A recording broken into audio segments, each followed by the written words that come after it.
이상용의 인생에서 가장 큰 슬픔은 평생의 진정한 사랑으로 여겼던 첫 번째 아내 김수진을 잃은 것과 그녀를 끔찍한 암으로부터 보호하지 못한 것에 대한 죄책감이 남아있는 것이었습니다.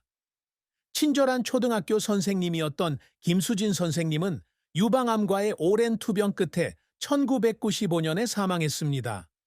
당시 전성기를 누리던 이상용은 아내와 생애 마지막 몇 달 동안 많은 시간을 함께 보낼 수 없었는데 이는 평생 후회스러운 일이었습니다. 2015년 그는 드물게 가진 인터뷰에서 목이 메어 이렇게 털어놓았습니다. 수진 씨는 제 빛이었지만 무대와 관객에 너무 바빠서 그녀가 천천히 저를 떠나고 있다는 사실을 깨닫지 못했습니다.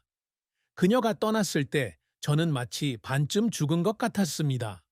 이런 고통은 상실에서 비롯될 뿐만 아니라 그녀가 살아있는 동안 그녀에게 사랑과 보살핌을 충분히 보여주지 못했다는 느낌에서 비롯됩니다. 김수진의 죽음은 이상용에게 채울 수 없는 공허함을 남겼고 그는 그 후로 종종 장기간 우울증에 빠졌다. 그는 서울에 있는 자신의 아파트에서 혼자 앉아 결혼 사진을 보며 그녀가 그리워 울었던 밤이 있었다고 말한 적이 있습니다. 수진의 유품, 그녀가 한때 수놓았던 손수건부터 그녀가 그에게 쓴 편지까지 그 물건들은 그에게 위안을 주는 동시에 그가 잃어버린 것을 상기시키는 고통스러운 흔적이 됩니다. 이러한 슬픔은 명성과 수입을 유지하기 위해 계속 일하면서 외아들 이민호를 혼자 키워야 했기 때문에 더욱 깊어졌습니다. 이상용 선생이 거의 말하지 않은 또 다른 슬픔은 말년에 잊혀진 느낌이었다. 그는 한때 한국에서 가장 사랑받는 코미디언 중 한 명이었지만 시청자들의 취향이 바뀌고 젊은 스타들이 등장하면서 점차 주요 TV 프로그램에서 그의 자리를 잃게 되었습니다. 2010년대에는 주로 조연이나 작은 쇼에 출연했는데 이는 1980년대와 1990년대의 전성기와는 극명한 대조를 이뤘습니다. 그는 한때 가까운 친구에게 자신이 전성기를 지났다고 느낀다고 말했고 이로 인해 자신에 대한 의심을 품는 시기가 있었습니다.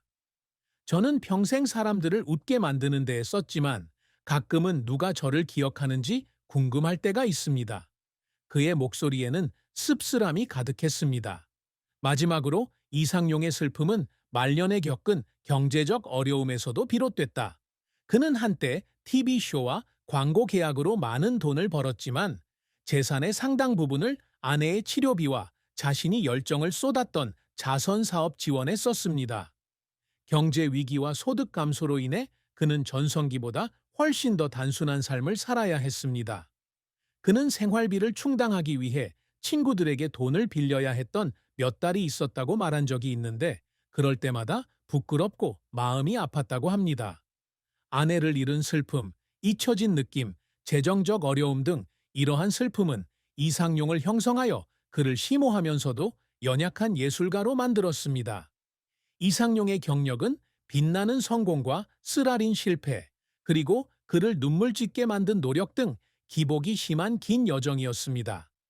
이상용은 1943년 부산에서 태어났으며 1960년대에 지역 극단에서 코미디언으로 경력을 시작했습니다. 만화 캐릭터 뽀빠이에서 영감을 받아 마른 체형이지만 활력이 넘치는 체격으로 인해 뽀빠이맨 뽀빠이라는 별명을 얻은 그는 유머러스하고 자연스러운 퍼포먼스 스타일과 뛰어난 즉흥 연기로 빠르게 주목을 받았습니다. 1975년 그는 KBS 코미디 프로그램 유머일에 출연 초대를 받았는데 이는 그의 경력에 있어서 큰 전환점이 되었다. 유머일은 이상용을 국민 스타로 만들었고 그의 코미디 스킷은 모든 연령대의 청중에게 사랑받았다. 그는 어리석은 농부부터 아내를 두려워하는 남편까지 다양한 캐릭터로 변신하는 능력으로 유명하며 항상 상쾌한 웃음을 선사합니다. 이 작품으로 그는 1990년 백상예술대상에서 최우수 코미디언상을 수상했는데 이는 그가 항상 자랑스러워하던 업적이었습니다. 그는 유머원 이후 MBC 일요일이 좋다, 코미디 하우스 등 주요 프로그램에 꾸준히 출연하며 한국 최고의 코미디언으로서의 입지를 굳혔습니다. 이상용은 코미디 연기 외에도 TV 드라마와 영화에서도 연기를 시도했다.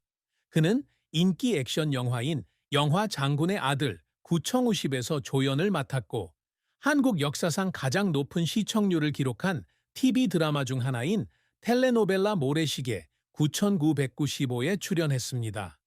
샌드글라스에서 가난한 노동자 계층의 아버지 역을 맡은 그는 그 진정성과 감성으로 비평가들의 찬사를 받았다.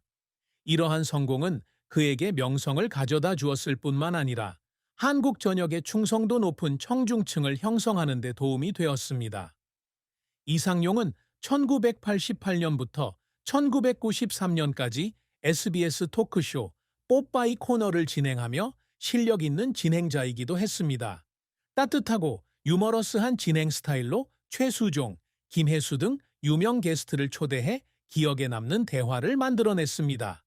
이 쇼는 1990년 SBS 어워드에서 최우수 예능 프로그램상을 수상했는데, 이는 그의 경력에 있어서 중요한 이정표가 되었습니다.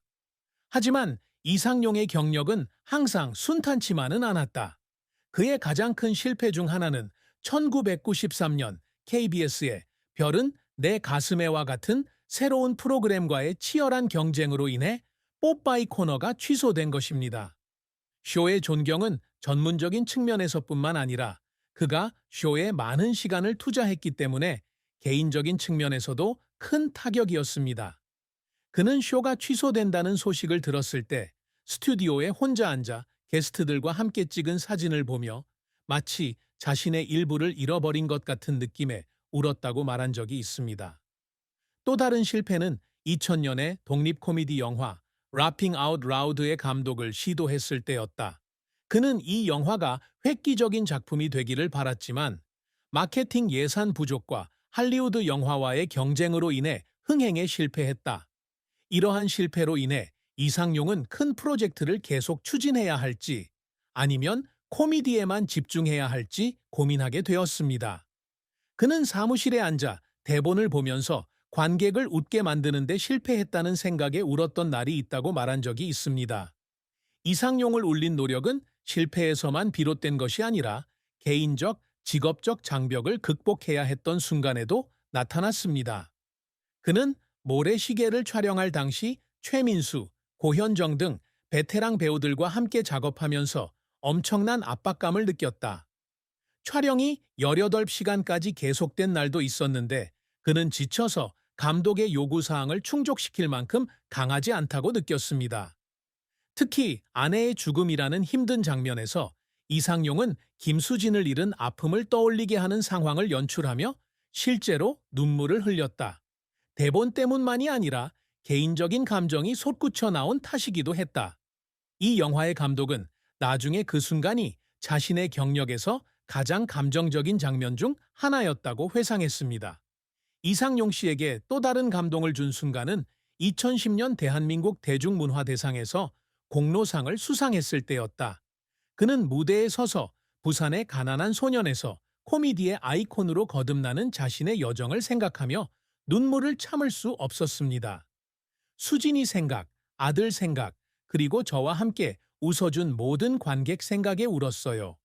불가능하다고 생각했던 일을 해냈다는 생각에 눈물이 났어요.